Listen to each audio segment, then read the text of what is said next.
Magandang araw mga kapatid, ako po si Camille Samonte ng News 5. Nagtapos na ang 19th Congress pero bigo ang Kongreso na maipasa ang 200 pesos wage hike bill. Hindi kasi nagkasundo ang Senado at Kamara sa bersyon ng panukalang batas. Kung matatandaan ninyo mga kapatid, February 2024 pa nang maipasa ng Senado ang 100 pesos na legislated wage hike at kailangan mapag-isa ang bersyon nito sa Kamara na nasa 200 pesos naman ang panukalang aumento. Ayon kay Senator Joel Villanueva, kung kailan patapos na ang sesyon ng 19th Congress, dun lamang ipinadala ng Kamara ang kopya ng bersyon ng kanilang panukala. Kaya wala na silang sapat na oras at panahon para tignan ito at pag-aralan. Para naman kay Senator Mig Zubiri, tila pananabotahe ang ginawa ng Kamara dahil alam naman daw nila na malaki ang posibilidad na mavito lamang ni Pangulong Bongbong Marcos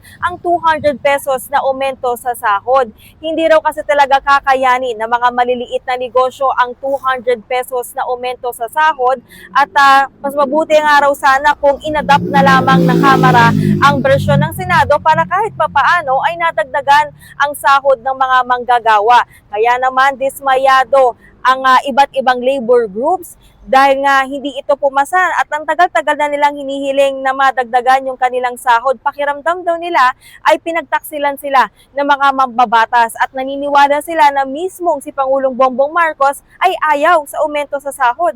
Dahil kung gusto raw talaga ng Pangulo ay kikilos mismo ang Kongreso para pag-isahin ang bersyon ng panukalang batas.